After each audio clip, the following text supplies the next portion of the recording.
Hi guys, and welcome to our battle vid of consoles and gaming devices, the Xbox One, PS4, Wii U, and of course a gaming PC. So we're going to try to show which one of these guys is actually best to actually handle your gaming preferences. Is it the Xbox One with its voice controls, as you see here we're looking at, and its Connect features and all the multimedia integration that it's up the wazoo for you, or is it something else like the PlayStation 4 with its gaming centered approach, less connectivity with multimedia, more gaming control options, especially with the new DualShock 4 controller with the 6-axis approach in there, and of course the touchpad, and also supposedly to be more powerful than the Xbox One? Or is it something like the Wii U, Nintendo's more gamer-centric approach with less power,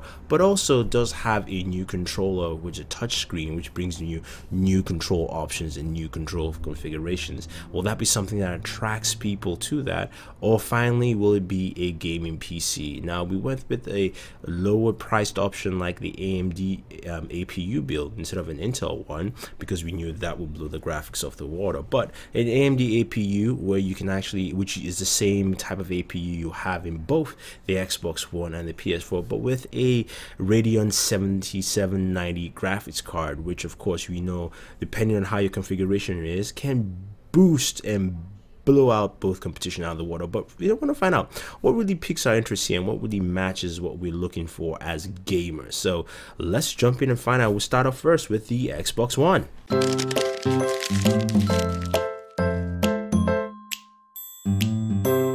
So the Xbox One is Microsoft's latest gaming console, and this thing is packed with a lot of features. In terms of power, it's got an 8-core CPU, AMD CPU. It's got also a powerful graphics card from AMD 8000 series.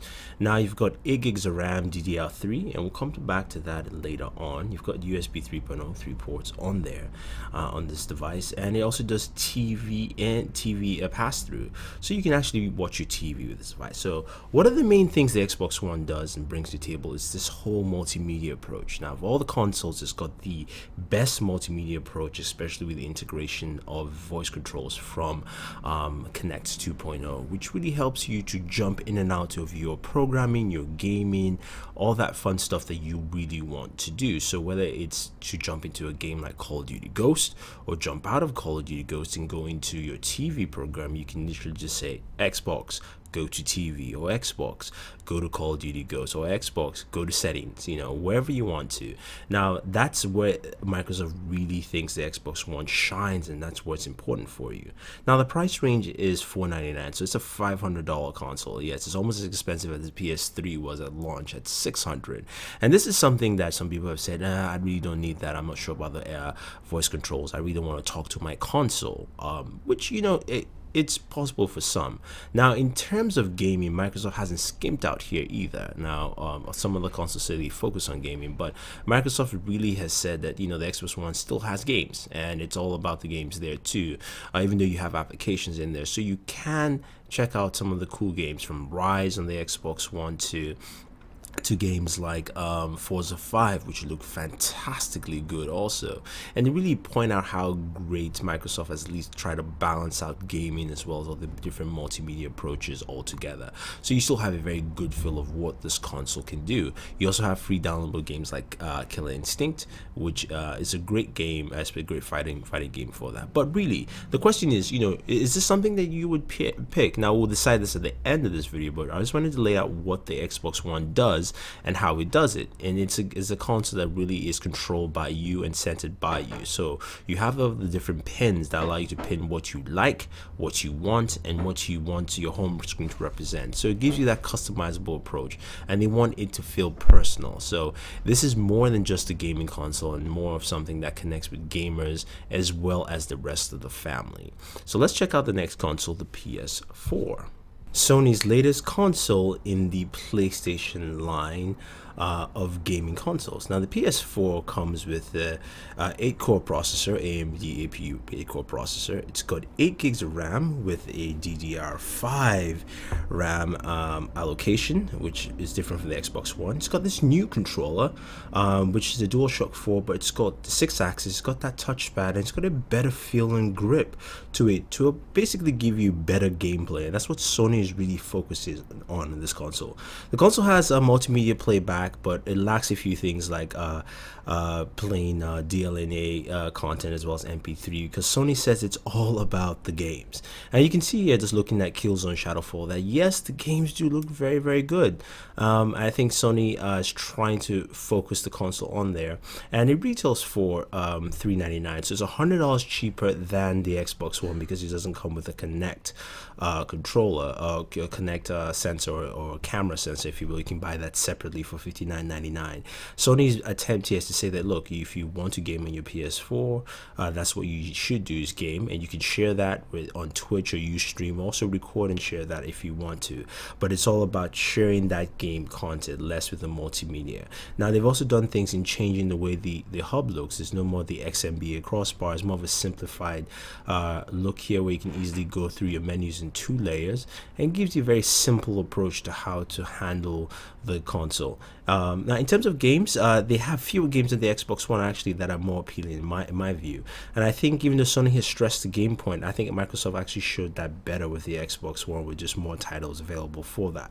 So I think that's something that sets them apart, and you know, we'll see how that changes in the future in terms of titles that will come out for the PS4. PS4 is faster than the PS3, simple, easy to use, less stressful, things load up much better, and also, you know, the new controller also gives you a very new solid feel to it. But that's really it. It's really a dedicated gaming console, and like I mentioned, multimedia playback. You do have multimedia playback on the system, and it's available, you can access it, but the difference here is that with multimedia playback, it's more like a series of applications where you jump in and you can check the apps, and you can see there Hulu, Netflix, things like that, but not really as cohesive as how you have with Microsoft's integration with the Xbox One. So Sony really is focused on gaming now, and is that something that people are looking for, especially at this higher price range of consoles, where is it, you know, do you want something that does just a singular purpose, or do you want more from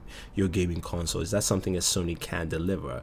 But before we even move forward to our conclusion, let's check out 2 more other consoles. The next one, of course, is the Nintendo Wii U. The Wii U is Nintendo's next-gen console, which was released last year and is a bump upgrade to the original Wii. It's got a tri-core processor, better graphics, but the main distinction of Wii U is the controller, which we saw, that has a 6.2-inch touchscreen, and that brings a whole new dynamics to gaming, because Nintendo's really focused on bringing that second screen experience, but within the home and the living room, where you can split gameplay if you want to, so you can have 2-player games where one person is using the controller, the other person of course is using the TV screen. And that was Nintendo's approach, again with a different controller, a different schematics for gaming as a whole. Now in terms of what this brings to the table, Nintendo's looked at the Wii U as something that is more family oriented, and of course you still have the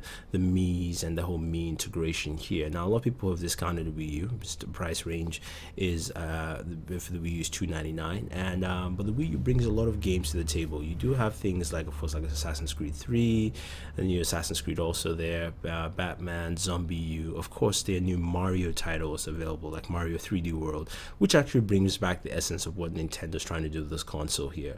Now, in terms of games, they have been far and few between, but more are coming. More first-party titles are coming from Nintendo that you definitely love to see, like Smash Brothers, and of course and the new Zelda.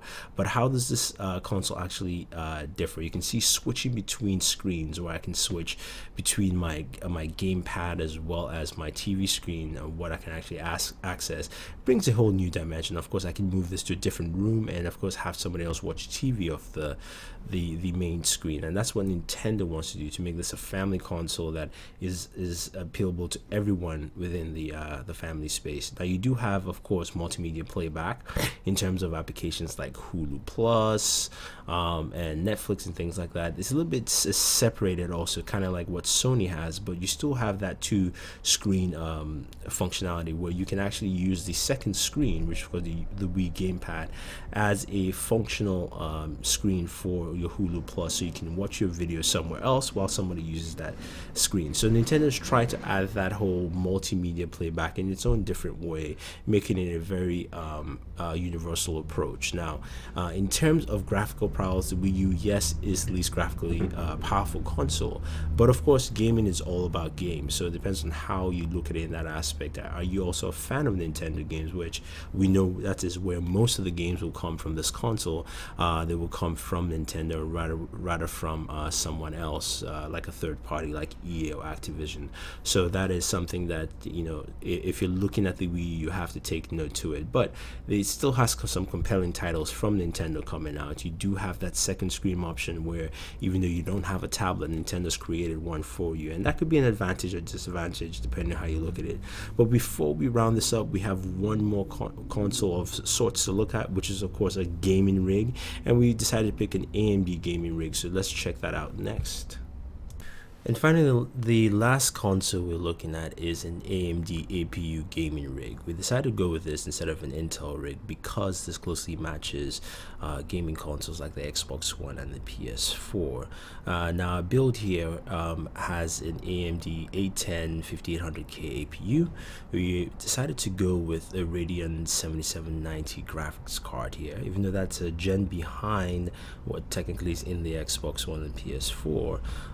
And we also went with 32 gigabytes of RAM, so we do have more RAM than we can take compared on the PS4 or the Xbox One. Now that's DDR3 RAM, of course, and you do have DDR5 RAM on your graphics card. So the whole difference with using a gaming rig is that you can play whatever games you want. So basically using Steam, also maybe Origin from EA, you can actually download a lot of the games that are available on your Xbox One or PS4. The main difference here is that your gaming rig allows you to boost your performance on a large degree, because for instance, I'm using more RAM than I would ever have on a gaming console. Plus, I can overclock my APU. I can also overclock my graphics card and actually get better performance on there. And in terms of performance, we can look at some of the performance details in games like BioShock, which we're running on high settings here with the 7790, and you can see how the performance in the game looks like. And you can also check out some other videos we have of other games running on the same rig. And with a PC game, you're pretty much getting the best graphical quality in compared to all consoles, be it the PS4, the Xbox One, on the Nintendo Wii U, and that sets it apart. But the main downfall here, of course, is price. This rig in total came up to about $1,000, and of course that is more expensive than what you would get with your Xbox One or your PS4, and of course the price changes as you change the graphics cards in there, and that all depends. Sorry, I said $1,000. This is actually an $800 rig, but again, like I said, the price changes with whatever you have in terms of console, in terms of builds within your rig, and that depends on the kind of quality you get in graphics. So why don't we round up this battle vid of sorts and tell you how we actually place these consoles in ranking in terms of gaming, multimedia, performance, and things like that. So when it comes to pure gaming graphical prowess, I have to give it to your PC rig. It will always be better, and the argument that most gamers have now between the Xbox One and the PS4 pretty much is just a waste of time, because if you really want graphical performance, you should build yourself a gaming rig, and you can get most of the games that you want to play on Steam, as well as Origin, and also Ubisoft has Uplay, so you do have access to all those games available on those consoles, except exclusives, of course, on PS4 and the Xbox One. But the gaming rig really does it for you on that aspect. Now, in terms of multimedia, I will actually give that to the Xbox One. Granted, your PC can do that too in all forms of fashion, but I think the Xbox One brings a tighter integration for consumers to actually easily call out what they're looking for, control their TV. Understandably that those aspects are still not in full functional work, work, but you still have that ability to integrate those seamlessly within your console. And I think the Xbox One wins out there. Even with games too, it does have a large plethora of games right now at launch that is much better than you find on the PS4 or even the Wii U. So it goes to say that the Xbox One takes the multimedia aspect, and of course in terms of